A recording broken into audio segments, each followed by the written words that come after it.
Hey guys, Kyle, the Death Knight of Anime here, bringing you my review for One Piece episode 863. So, right off the bat, the episode this week was a bit more of a breather from last week, but I never really expected it to achieve the same amount of epicness as last week with basically with Carrot pretty much going all pretty much pretty much going with that whole Sue Long on us, going Sue Long on us, but at the same time, it's one of those things where the more I look back at the anime, the less flaws I find with this arc in terms of pacing compared to other arcs in the post time skip. And even when the anime does slow down and takes a while to pick up again, it's still more bearable compared to something like say the anime's adaptation of the first half of Dressrosa. Like the first half of Dressrosa was actually probably the One Piece anime at its worst. And to be fair, it was a little slow in the manga too, but the anime just made some very questionable decisions in the beginning with that particular Although to be fair, the second half it wasn't bad. It was just that first half for sure. But compared to something like Dressrosa, for instance, in the anime, the whole Cake Island arc has been a bit more of an enjoyment. There has been a bit of an enjoyment factor for me for sure with me for sure. Like I feel that the whole Cake Island arc has been. I don't know if I don't know if it's just because of the new director or whatnot, but it seems like Toei is kind of stretching out a little bit more of the possibilities that they can actually do with this arc, and a lot more of the creativity that they can exploit with it or something like that. I don't. I'm not gonna say for sure if that's what's going on, but it just kind of feels that way because I will be honest too. In certain respects, not all of it, but in certain respects, um, I'd say I even kind of enjoy it a little bit more, a little Whole Cake Island in the anime, a little more than the manga. Not completely, but aspects of it for sure are more enjoyable than the anime for sure. Um, and of course, and speaking of carrot, speaking of carrot, can we just give her a standing ovation or something? Because between this episode and last week's episode, we can definitely say that carrot was definitely putting in work. And while she only made a dent in Big Mom's forces, we can say for sure it was definitely a large enough dent in order to make that extra bit of difference. And let's be honest, rendering Daifuku and his fleet unable to continue the chase is a pretty big hit in itself when you remember that Daifuku was one of the heavy hitters of the Big Mom pirates early on in the story. So taking him out of commission does give the Straw Hats a huge advantage going forward after they get out of their current predicament, that is. So yeah. Um now Now, going into the Katakuri and Luffy fight, because it did touch on that a bit in this episode, in the beginning and the end. There wasn't much to it, I guess. But the one important thing that happened between the beginning and the end of the episode, with having to do with the Katakuri fight, is that while it was very brief, it was practically a split second's worth of material. We actually got to see Luffy tap into future sight. So it's apparent after this episode that he's got a grasp on it, for sure. Unfortunately, he also needs a bit more breathing room in order to actually activate it. Like, with what happened in this episode is that he was close to activating it, but Katakuri was just too close. Was just too close, and he hit him before he could fully activate it. So what Luffy needs is that extra little bit of breathing room in order to fully activate it as Katakuri is attacking, which is something we basically all knew. Which and in terms of Katakuri not giving Luffy much room, we all knew this is something that Katakuri doesn't plan on giving him, since he's made it clear he plans to put Luffy in the ground as fast as possible, because he recognizes how big a threat Luffy is, and in this sense he's right, because Luffy is becoming a big threat to Katakuri. Um, but but in this but with but at the end of the and in the end of this episode, it seems like Luffy is getting close, but he doesn't need to speed it up before. In this sense, he doesn't need to speed it up before Katakuri catches on. And as of right now, the battle between the two of them is all about timing. Luffy just has to time this perfectly in order to outmaneuver everything the Katakuri does. So, yeah. Um, After that, we cut back between the Big Mom fleet, or what remains of it after what Carrot did to it, and the cake being delivered to Cacao Island. And a couple of things to note there for sure. The first thing is Big Mom's condition, and I reserved talking about this until I got a better grasp on what's going on with her, because and what her growing thinner truly means. Because in like obviously her growing thinner means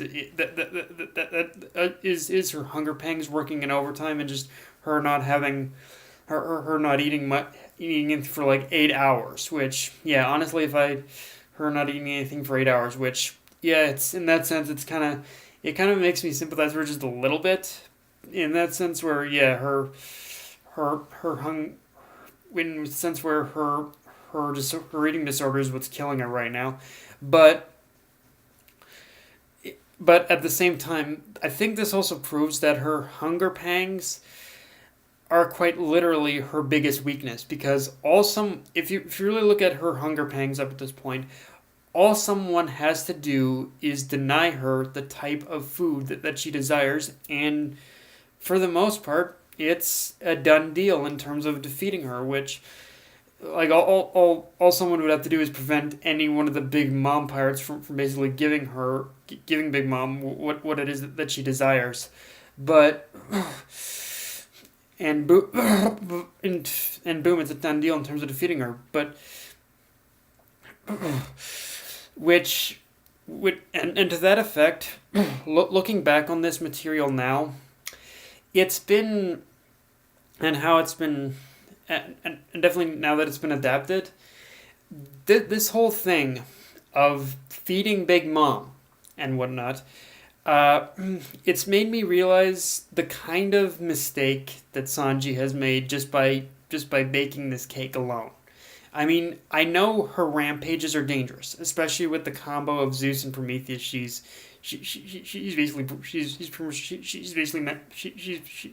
sporting right now.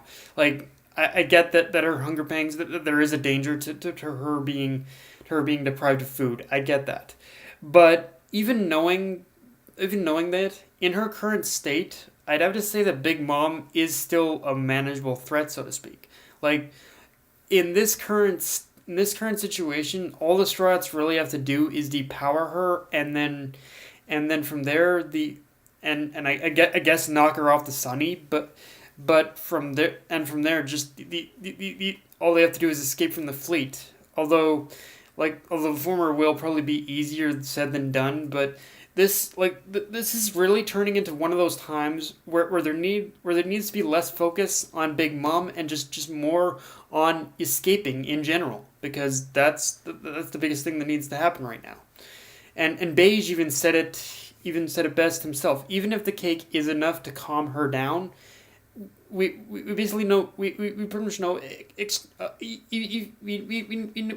don't even know the slightest bit of, we don't even know as to how giving her food is actually going to help. Like, what's going to happen after that, like, for instance, what's to stop Big Mom from basically from killing the Straw Hats, like from continuing to kill the Straw Hats? Like, her being hungry at the end of the day really has very little to do with basically her with her desire to kill the Straw Hats. She still intends to do that. So at the end of the day, what's the and once her hunger has been satiated, that's really just going to make her an even bigger threat if you think about it.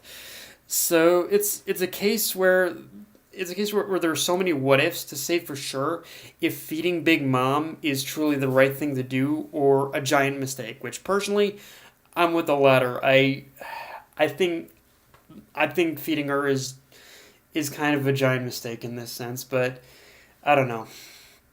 And all right, so since we're on Big Mom, let's talk about the epicness that was Big Mom pretty much staring down the Straw Hats, ready to massacre them by combining the powers of her homies together. And Yeah, I think it goes without saying that I think it goes without saying that this will be an uphill battle for the Straw Hats. However, one thing I will say is that I feel this battle will play to the strengths of three specific characters: Jinbei, Nami, and Brook. With Brook, it goes without saying because in this case, his advantage is just the fact that he has the power to manipulate souls, and the fact that he kept Prometheus in his first fight with Big Mom says he will be a key player for sure and just doing some damage. Jinbei because they're basically near water and of course so if they end up depowering her, it'll be a good his power will be necessary and possibly in knocking her off the ship because I think but by after they depower her, she will be weakened for sure. Um, and of course in Nami's case, she's basically practically in her own backyard with Zeus and Prometheus as they're just giant living embodiments of weather. So I with this upcoming fight, I'm not gonna sugarcoat and say it's gonna be easy, but if you really look at this whole thing, there have been there have been presented methods within this episode for which they can win. The only thing I will say is that Carrot wearing herself out couldn't have come at a worse time. Like I think Carrot could have definitely evened the odds a little more, but I understand that she basically completely didn't. That she pretty much overworked herself, and like I said previously, she's already done enough. She's pretty much she's done her duty. She's contributed, and she hit the big mom parts were definitely hurt too. So yeah, but it would still have been nice to have her there. But yeah, guys, that's my review. If you enjoyed the video, like, comment, subscribe.